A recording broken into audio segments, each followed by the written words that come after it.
will share my screen to start.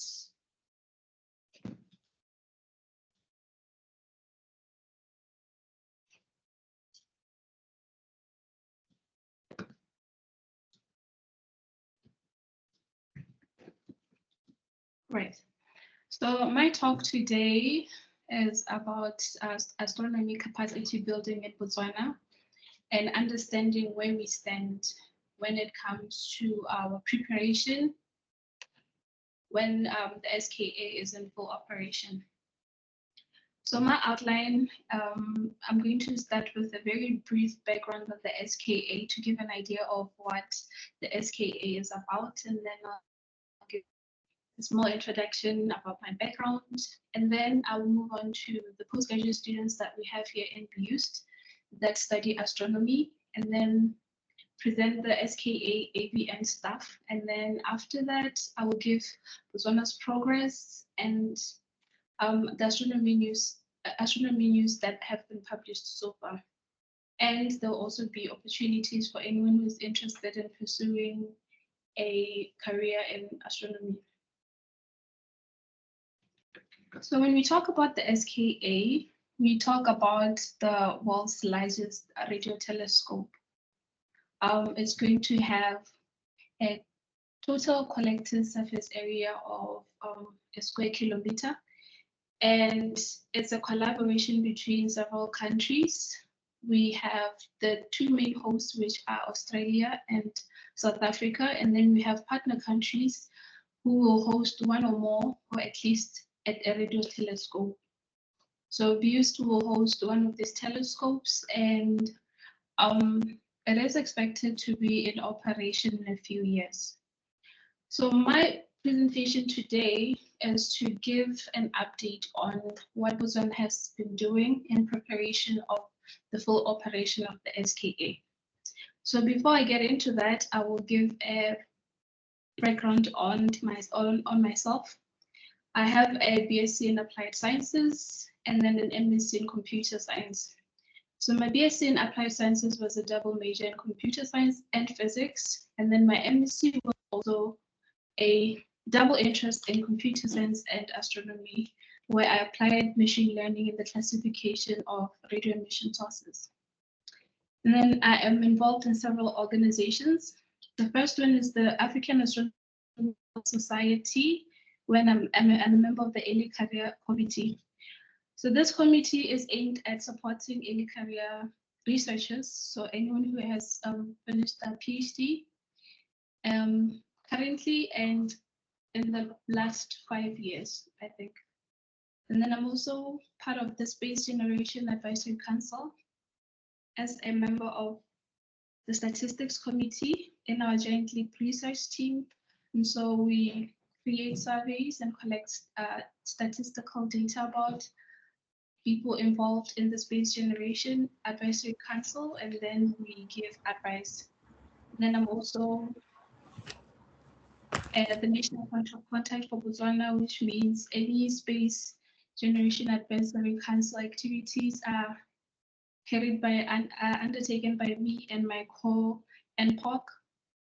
And then I'm also a member of the Dichaba X Botswana 2024 organizing team.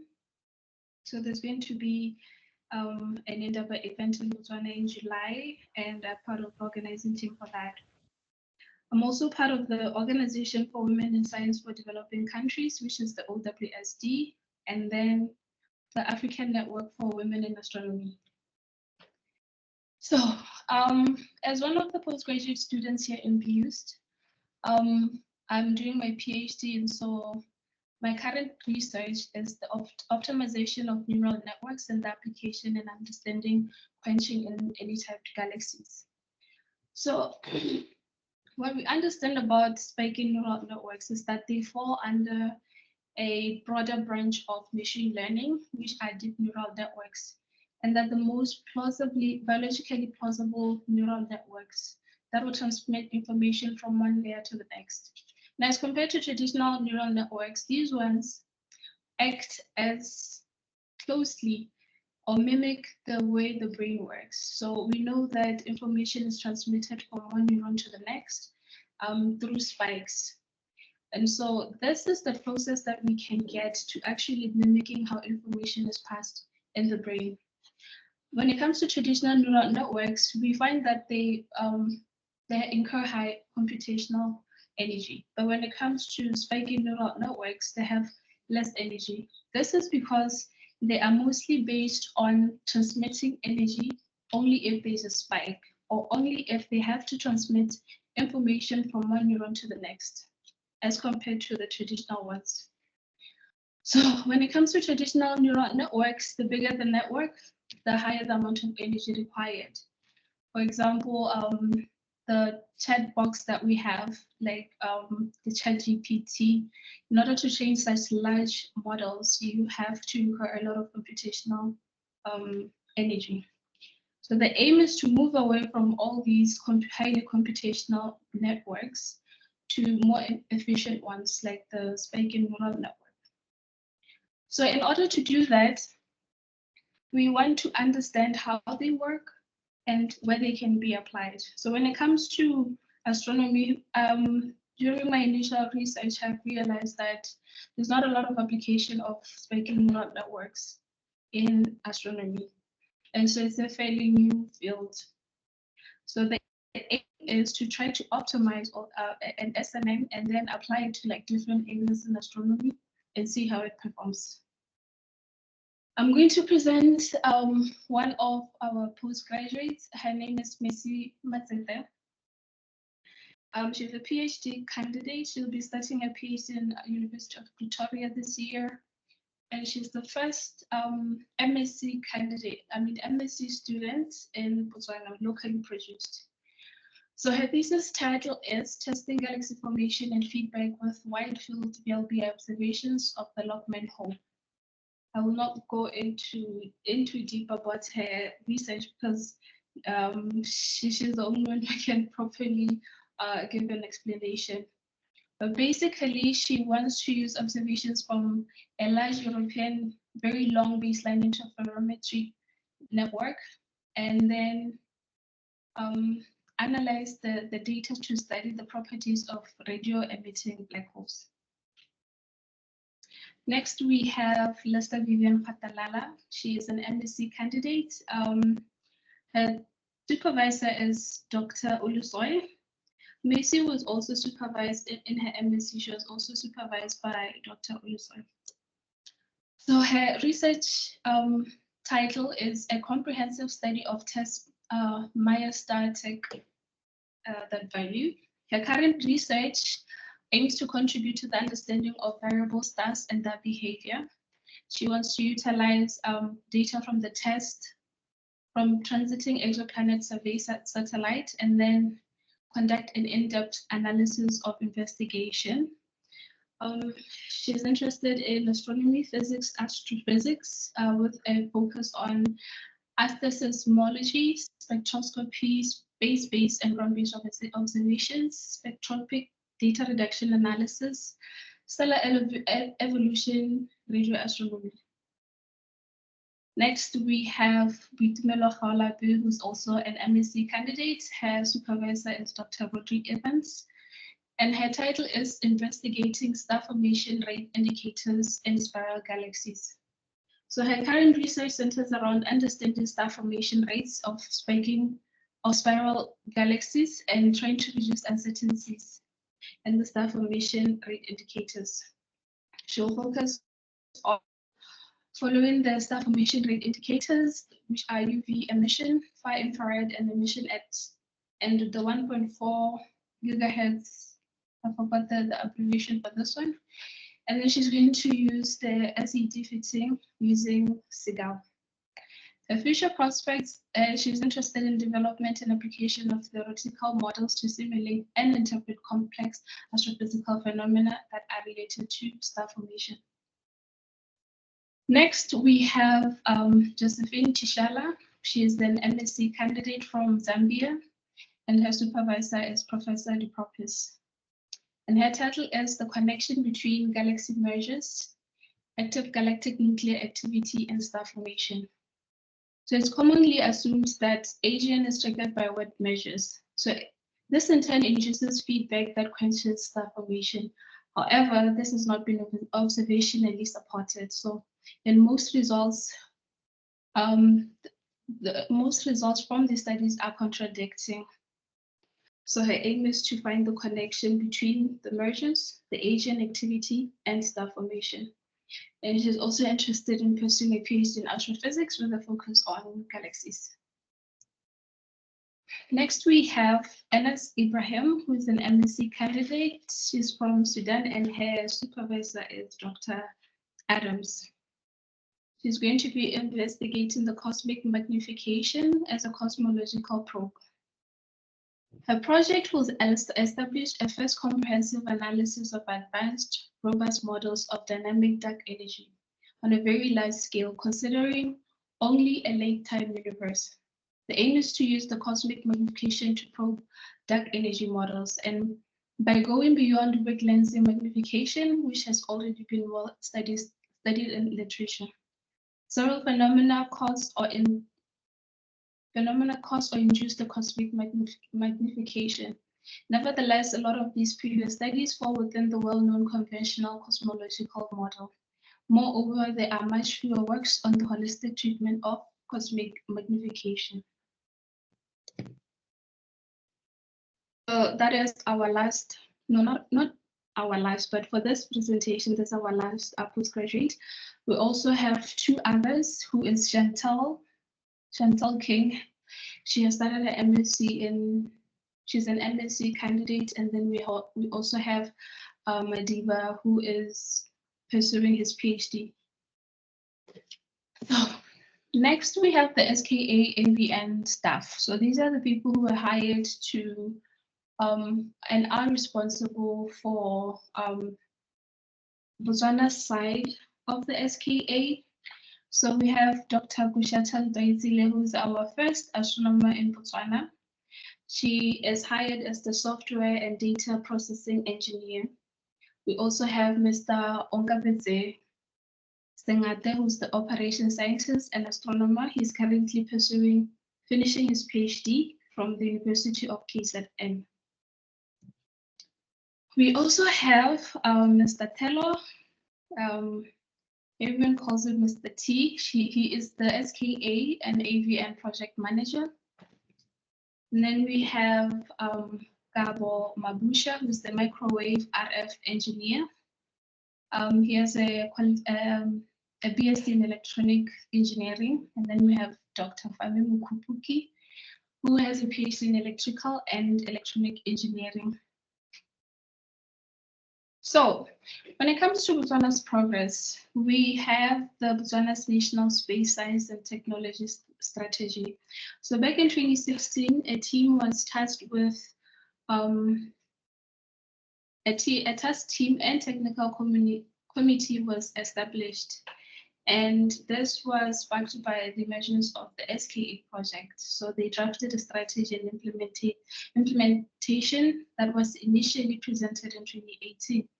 The aim was to focus on astronomy projects, the satellite industry, and planetary science, and to encourage strong links and collaborations with different stakeholders across the world. We also have the BEUST institutional policy development, and BEUST was appointed the custodian for the National Astronomy Project, which means they will be mainly responsible for coming up with any astronomy related projects. There was a development plan for astronomy and planetary science that was created for that period, which is 2021 to 25-26. The draft strategy and implementation was initially presented in 2018, and an MOU is still under review with the following institutions. We have NARIT in Thailand, which is the National Optical Observatory Project. We have Sarau in South Africa, and we have the SKA, African VLBI Network Project. We also have the UKZN in South Africa, and the project is the Hydrogen Intensity Real-Time Analysis Experiment, HIREX, and the Space Flux in the UK for space situational awareness. So one of these projects, the HyREX, is aimed at studying fast radio bursts in the southern hemisphere, and its partner instrument to the Canadian Hydrogen Intensity Mapping Experiment in Northern Hemisphere. And the main array will be hosted at the Sarau site in the Karoo, South Africa. So a series of outriggers will be hosted in some African countries, including Botswana. So Botswana is also a partner in the HyREX project, and Mr. Sengate, as one of the PhD candidates from the KZN, has been a liaison between BUST and KZN. So the outrigger will have a total of 16 dishes that are 6 meters in diameter, and the array will be collocated with the AVN dish. Another project is the AVN, which is an African-owned network of telescopes that each partner country will build in collaboration with South Africa. It will operate in a single dish mode, in addition to being part of the interferometry. So we have a few antennas in South Africa, Namibia, Botswana, Mozambique, Zambia, and these two, I think Ghana. Among African partner countries, which excludes South Africa, Botswana will be the second host after Ghana. So when it comes to postgraduate opportunities for anyone who's interested in pursuing a career in astronomy or astronomy-related activities, we have the Pan-African Planetary and Space Science Network, PAPSN, which offers funding for students who are interested in pursuing an MSc in physics, in astronomy or astrophysics, and also supports staff mobility. So if there's someone in Botswana interested in going to the North Wits University, they can apply for funding for that. And Josephine Chisala, who is one of our MSc students, is sponsored by PAPSN. We also have the South African scholarships, such as the South African Radio Astronomy Observatory, and in partnership with the National Research Foundation in South Africa, and they accept application for MSc and PhD students to study astronomy in South Africa. Messi Mazete is also sponsored by Sarau to pursue her PhD in the University of Pretoria. We also have Erasmus mobility grants that are offered yearly, where students can spend time in one of the European countries to pursue studies or to teach. There's also staff mobility. And then we have a focus on Africa, space science and technology for future development, Fast for Future, which wants to improve and promote space and planetary sciences in Africa and provide resources to graduate and undergraduate students. We also have the Organization for Women in Science for the Developing Countries, OWSD. So this organization has postgraduate opportunities in which you can pursue any postgraduate studies in different countries across the world, and they also have research funding. We also have development in Africa with radio astronomy, which has been a very significant tool in training undergraduate and postgraduate students and understanding data analysis, data reduction, interferometry, and other astronomical related concepts. So in the news, this part of my presentation is going to be about what has been published in the news since the inception of the SKA and Botswana's participation in it. So this article was posted on the 19th of June 2023. I would like to highlight the last 4 paragraphs. We have the Deputy Permanent Secretary in the Ministry of Communications, Science and Technology, Ms. Sorofazo Zugula. So during her presentation, during the what do you call it? During this workshop, she said that the government has stayed true to the commitments made then and continue to provide funding support to the astronomy initiatives, especially at BOOST as the national coordinator. And this year alone, in 2023, 18 million has been set aside to support staff recruitment, power and fiber provision to site, and the necessary site-related studies. She also said that the government will soon announce the approval of the National Space Science and Technology Strategy, formation of the National Research Fund to augment the National Astronomy Development Agenda. And we hope as a government to have a generation of scientific knowledge, diffusion of innovation, improvement of our day-to-day lives, and sparking interest in the area of science, technology, engineering, and mathematics.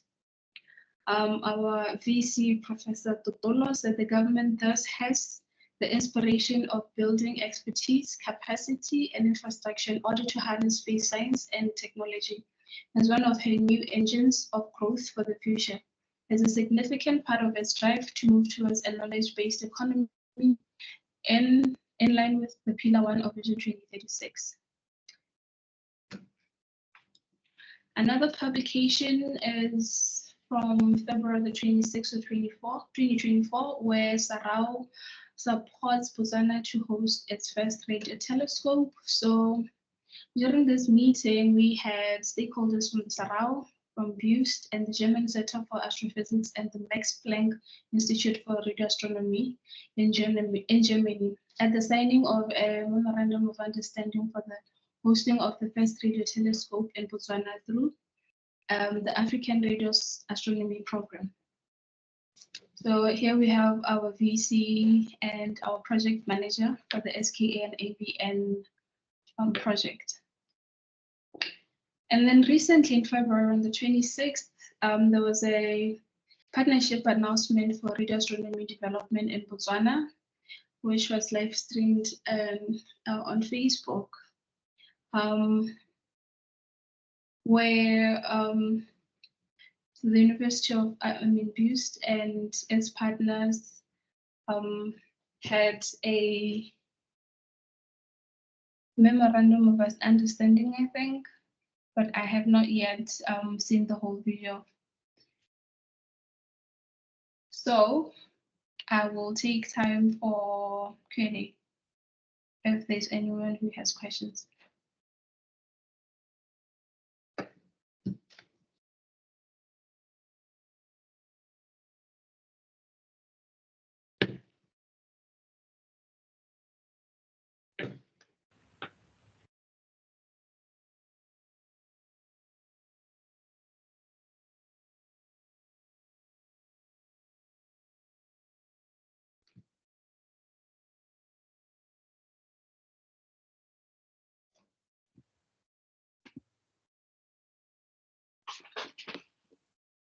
Hi, Keletso. Mike Bode. I'm talking to you from the United Kingdom, so it's a bit colder here than it is there, I suspect. Yes. Very nice talk, and it's great to see this cross-disciplinary research that you're undertaking. Is really exciting stuff, and really nice to see so many women involved. Actually, that's excellent. And just wanted to comments, the Botswana dish, the SKA dish, will be able to take part in things like the European VLBI network that you mentioned. So we'll be able to operate on its own as well. Lots of science opportunities there, and that project is really moving along very quickly, as you know, since the signing of the MOU that you mentioned with the DZA a minute ago. The National Space Science and Technology Strategy appears to be a little bit stuck in government at the moment. I hope that that will soon be unstuck, because that will be really good to have that signed and approved by Botswana government. But thanks for highlighting that. And the NARIT MOU, that is current at the moment, is due for renewal in August, and I think that would be a significant thing, along with the other MOUs that you mentioned. But yeah, a really nice talk. Great to see everything that's going on, and good luck with your PhD. Yeah, thank you.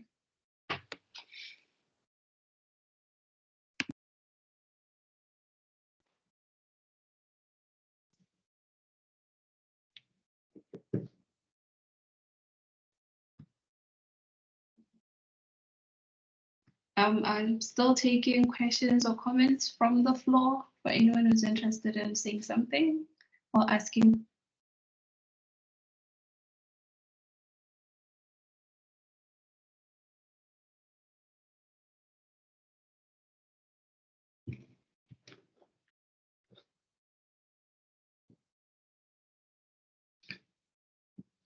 Yes, Mudis, you have a question?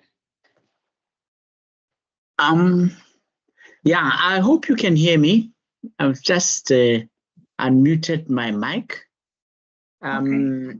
I do realize that you.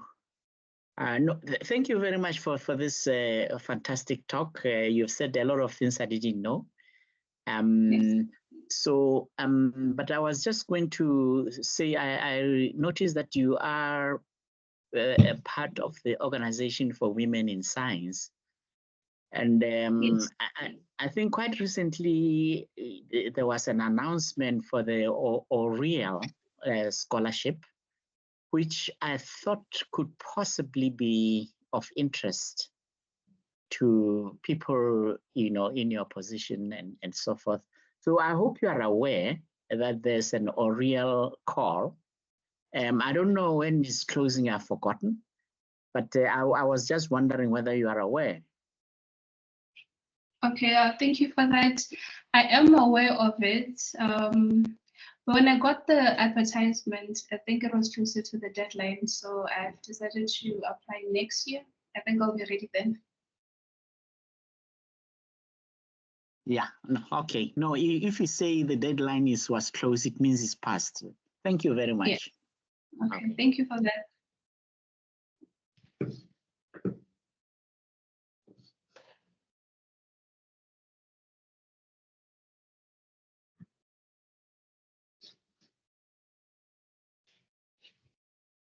Yes, anyone with comments or questions? I'd like to point out though that when it comes to astronomy in Botswana, I gave a talk to women in STEM last year towards the end, and a lot of people, in as much as they attended the talk, they were more interested in the monetary value of astronomy in Botswana. I think that is something that still needs to be improved, to be given attention, especially by people who are interested in astronomy but are not interested in pursuing a career in astronomy. Yes, Belinda, do you have a question or a comment? Good evening, everybody. Thank you so much for the presentation. I wanted to know if you have any plans of actively collaborating with other people in Botswana, like other universities. Oh, that's a good question. There is an interest in doing that. The hope is that almost every academic institution should have a link to astronomy.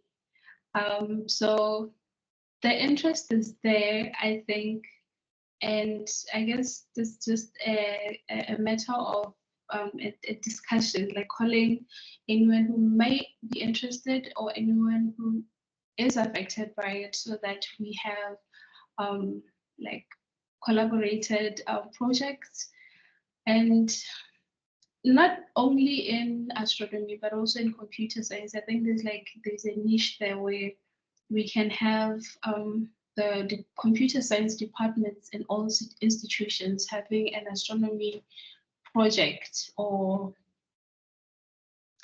what can I say? Yeah, just a sub in the departments where students are focusing on applying computer science to astronomy. So it's still in the pipeline, I think. Okay, thank you so much for that. You're welcome. Jason, you have a question? Yeah, I wanted to ask, what in terms of how far do you think Botswana is gonna be eligible to allow students to study courses like, maybe students that want to major in becoming future astrophysicist, or maybe doing mostly, to be honest, like personally, I love maths and physics, but then the hindrance has become that I realize that Botswana is like system, or should I say market, regardless of if I try to major in maybe physics related, trying to do more maybe astronomy, I wouldn't most possibly be able to find a job. That's what I was sitting. So I ended up doing something that might possibly meet my interest, but not allegedly saying that I really want it. So I realized that Botswana, in terms of like economic or maybe technological development, it's not really that advanced to an extent that we can possibly, some of us, sacrifice our futures to try to invest in something that we'd wind up not having jobs in. So that's one thing that I wanted to understand, how far or what does the future hold for us? Because maybe after doing medicine, I could possibly try to do an astronomy degree, because I'm just doing this for the sake that I don't want to be a jobless guy with who has a degree. It's just not. These are things that I just don't want. I'd rather maybe go abroad and do astronomy where I can work at Bonasa or SpaceX. So yeah, Okay. yeah. No, I understand. So I also had the same challenge. Like when I started, I had applied for an MSc in physics with a focus on astrophysics, and my supervisor at the time had to relocate, and so I didn't have a supervisor, so I had to move to computer science, but still focus on astronomy. So that's why my MSc is in computer science, but not in astrophysics. So I do understand, like a few years back, it was difficult. It was difficult for you to find supervisors, find supervisors with the same research interest as you. But currently, there are opportunities. I think if you are not happy with what Botswana is offering at the moment, which is still progressing, you could go to South Africa because South Africa is well established. They have the facilities. They have the Meerkat, which is a precursor to the SKA. They have a funding for a lot of PhD and MSc students, and it's easy. It's easy as compared to Botswana to apply for an MSc or PhD in astronomy, even if you don't have that background, as long as you have a related subject or a related qualification. So you'd have universities like Rhodes, you have the University of Wits, which is from Northwest, Pretoria, UCT, all of these universities are open to like a lot of opportunities when it comes to astronomy. So I think if it's not what you're looking for in Botswana, you can go abroad and then come back because we need you back. And then join the SKN, the ABM project, because in a few years, there's obviously they're going to hire more people. They're going to need researchers. They're going to need engineers. They're going to need data analysts. There are opportunities, but currently, I would not say that it's a lot. Okay.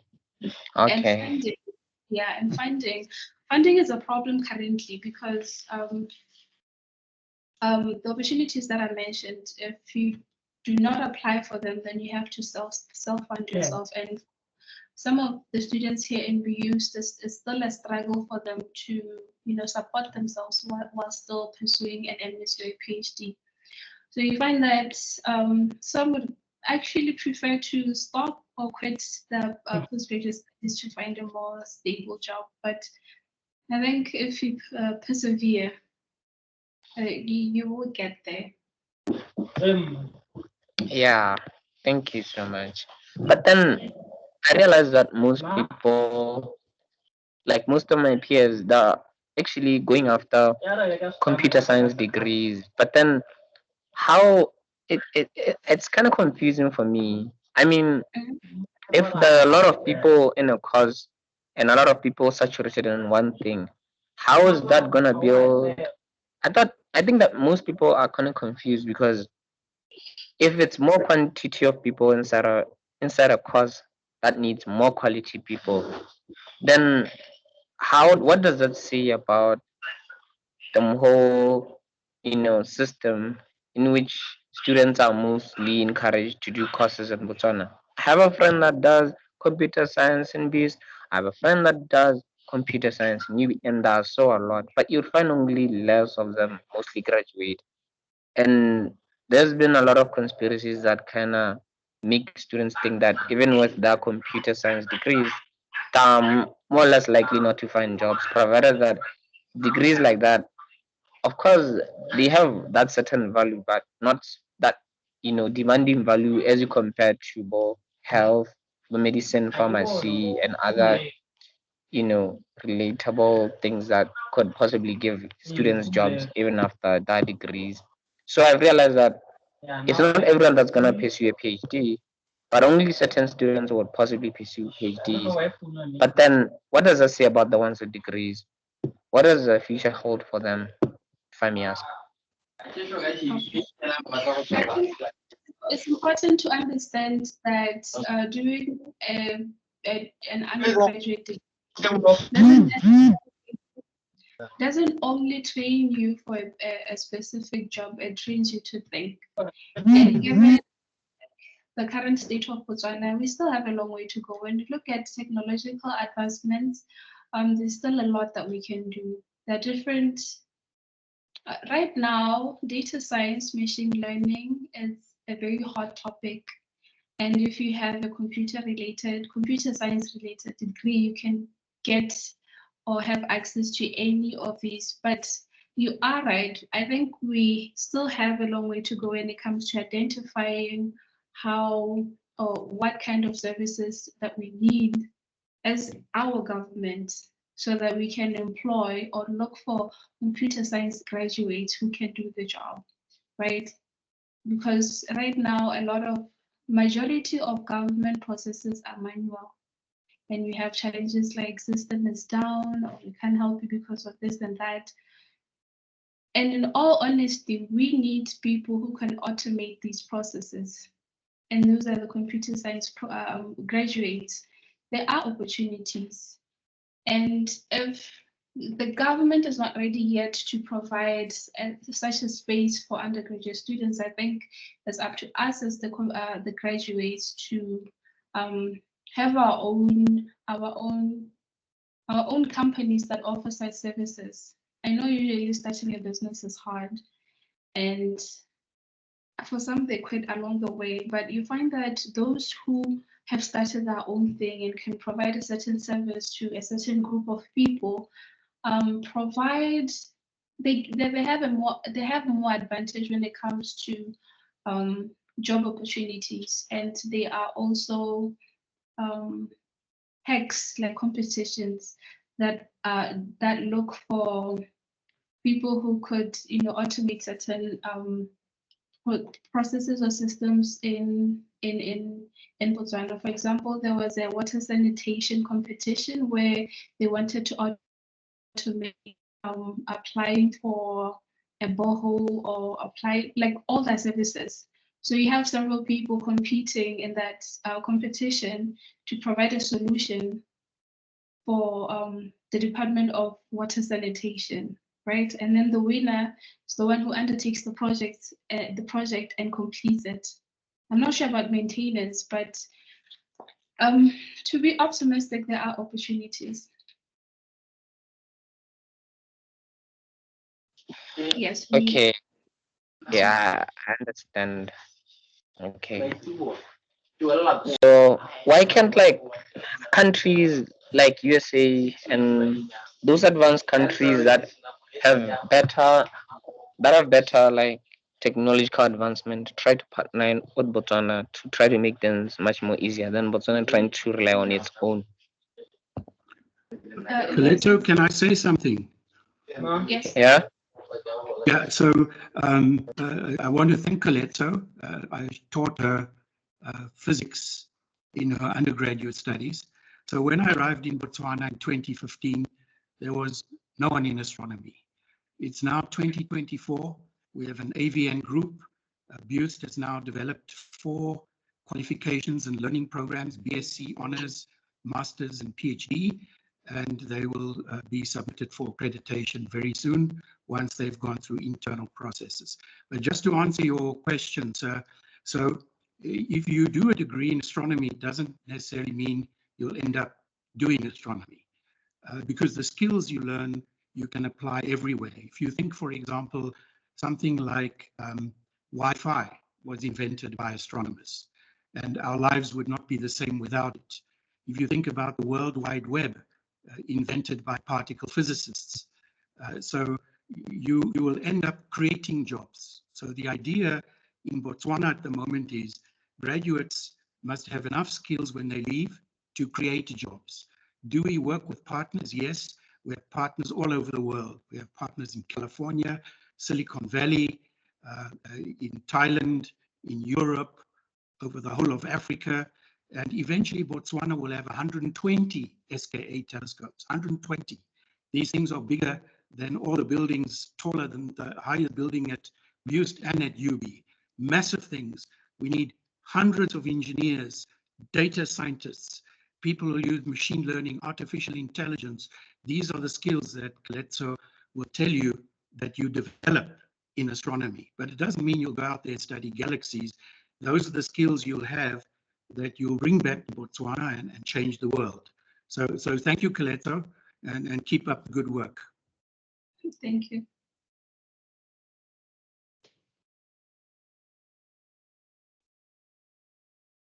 Yes.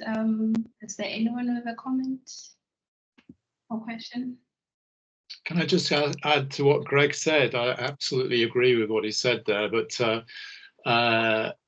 that the skills that you learn doing a subject like astrophysics are widely applicable.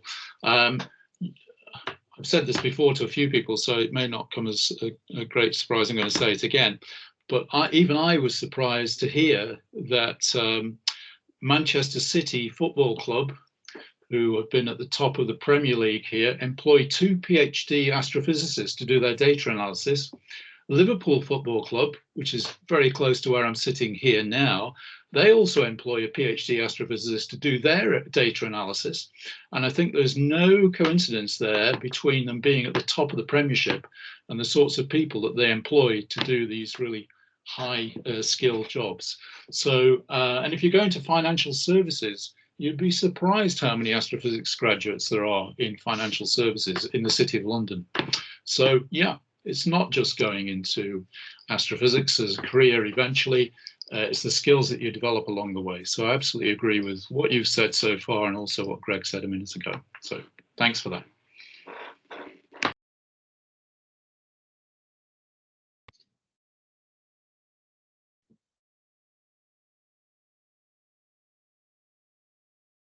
Okay, I think there are no more comments or questions. So that will be the end of my presentation. Thank you for attending and thank you for the support. For my supervisors, prior lecturers, and support system, thank you for attending. It's highly appreciated. Thank you for having us. Thank you, Keletso. Thanks again. Bye. Oh, thank you very much, and Thank you. thank you All right. everyone for your presence. All right. Hopefully, we'll see you again next month. Thank you very much. Thank you. Bye. Bye. Yeah, thank you. Bye. Adios.